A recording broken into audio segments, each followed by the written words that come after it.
I am Terry, and welcome to Finding Joy Over 50.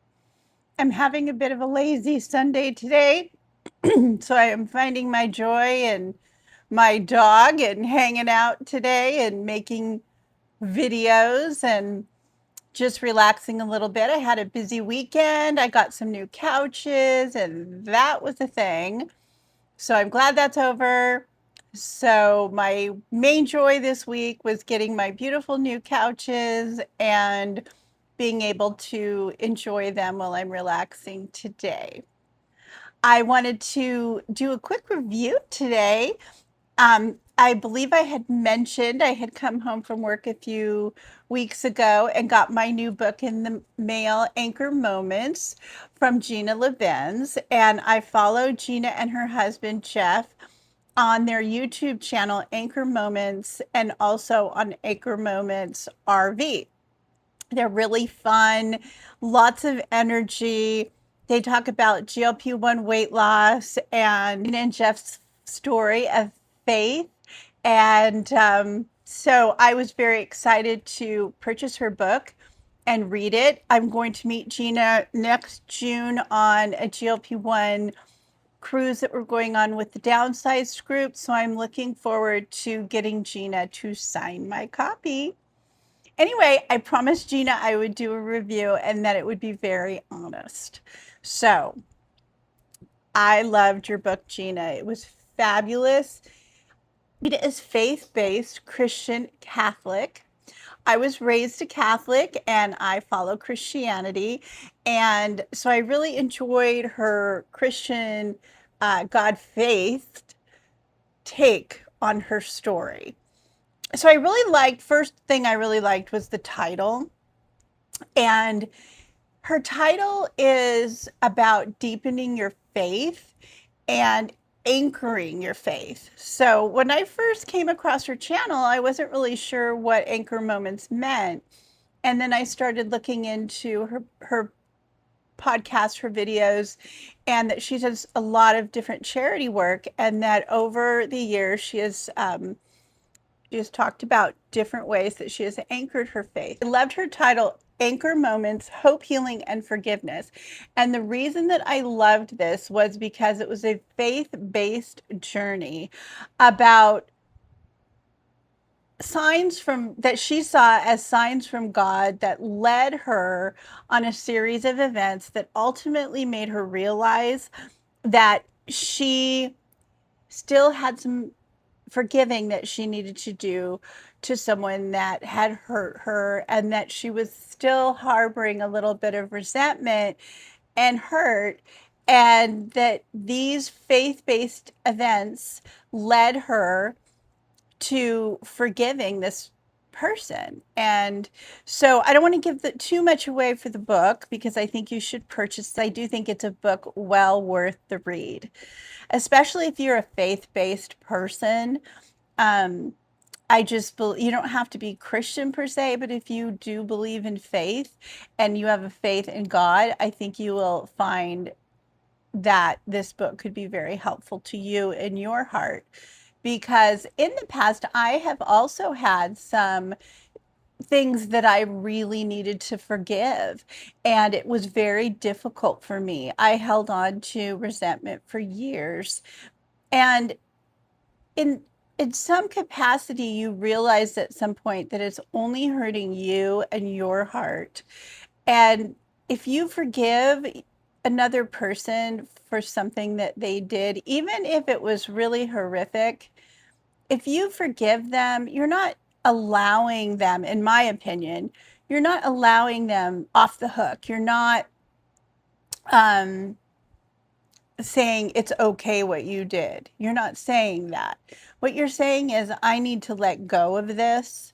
So I'm going to forgive you. And, in my case, there was a number of things that I needed to forgive certain people. And I found that if I forgave, I just became much lighter. And it wasn't me saying it's okay that you did this to me, because it wasn't. But I'm not perfect either. And sometimes I make mistakes. And if you can be forgiving, maybe one day someone will forgive you for something that you didn't mean to do or you didn't see as being hurtful.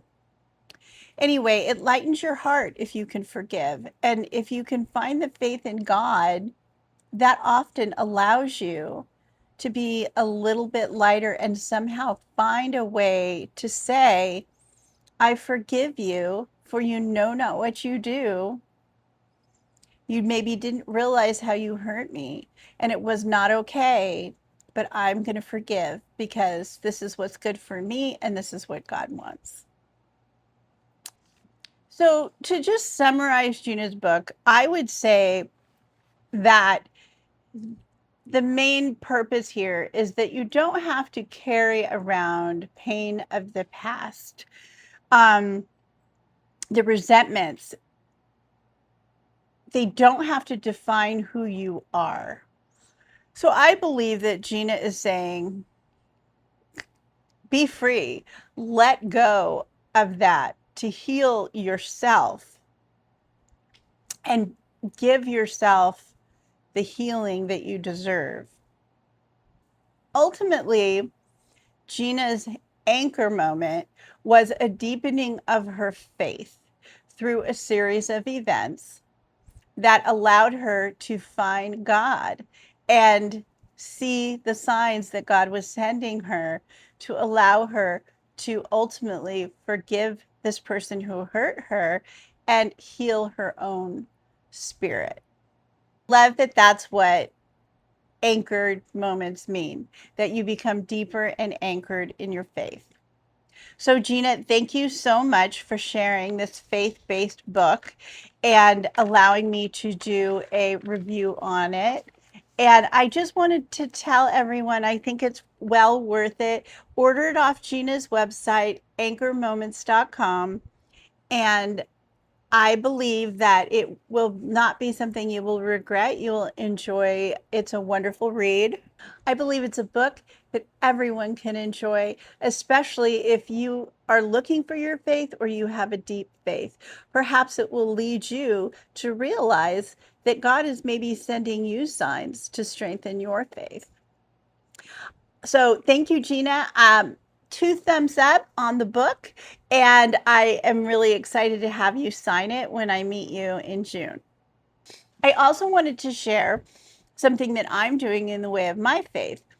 So I was talking to a friend about really trying to read the Bible in a year. Like a lot of churches will put that out there, like try to read the Bible along with us in a year. And I have struggled over the years to do that. I get like through Genesis and I give up because it just gets too tiresome, too complicated.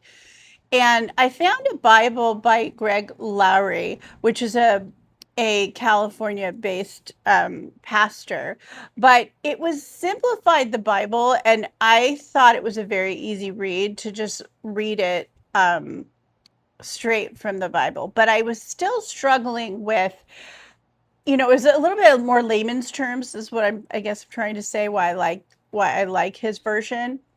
I think it was a very simple read, more so than like a King James version.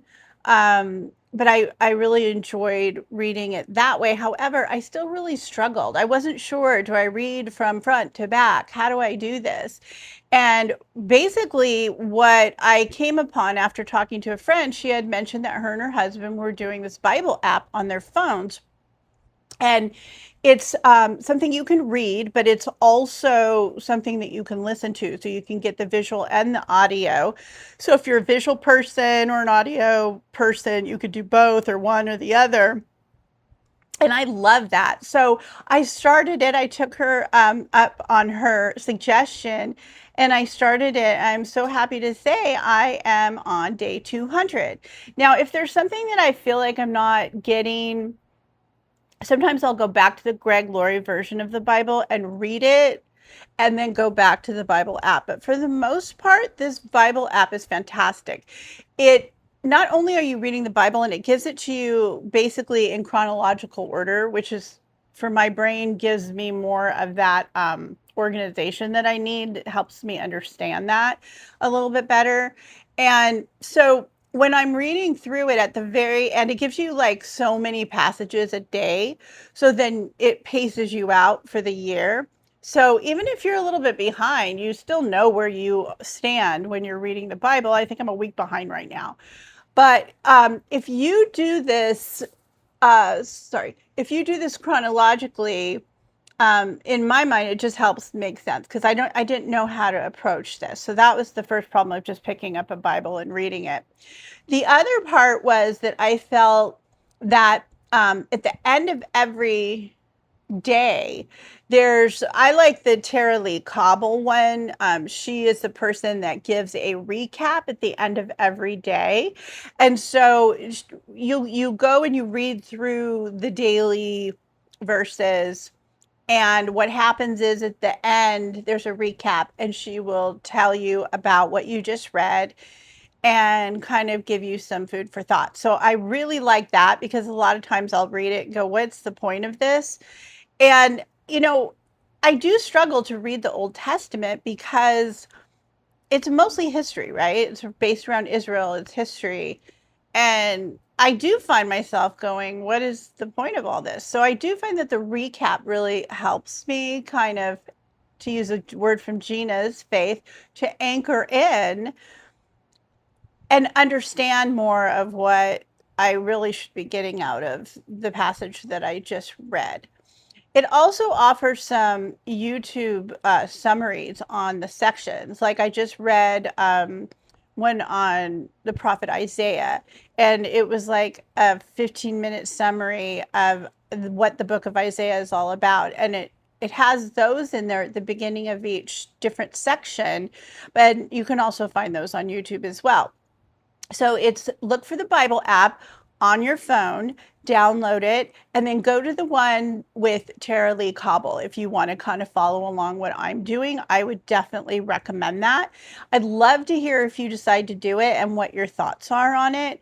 I also have a book called Bible for Dummies, and I love those dummy books. They're amazing. They really like dumb things down and simplify things. And so sometimes after I read like one big section of the Bible, I'll go and I'll read Bible for Dummies, and just to get it, more in my head, maybe get a different perspective on it. So that's also a tool that I'm using that might help you if you're interested in doing something like that as well. I have struggled for so many years trying to read the Bible, and I'm actually really looking forward to finishing the Old Testament and moving into the New Testament because, as a Catholic, as a Christian, that's what I really was learning about in Sunday school or Catholic school. It's the main focus is on Jesus as a Christian and on the New Testament. But what I did find was that reading the Old Testament helped me not only like understand what is the Bible but it also allowed me to maybe break down some of the Jewish holidays that exist and understand those a little bit better. And I really have just a very strong appreciation for those Jewish holidays. And I don't understand why a lot of Christians don't celebrate those as well. Um, so the Torah is the first 5 books of the Bible, and that is basically the Jewish Bible. So I just found that really interesting to understand more of that. I have a lot of Jewish friends. I looked in as I was reading to some of the Jewish holidays and kind of broke it down to really understand. And I just think it's really important to understand that, even for Christians, because so much of Jewish faith is based on the Torah. Anyway, I thought that you might find that interesting, and I hope that you've enjoyed this video. I want to thank Jina again for her book and allowing me to do my very honest review and share it with her. And I just want to say, I hope you find your joy today and bring it into your week.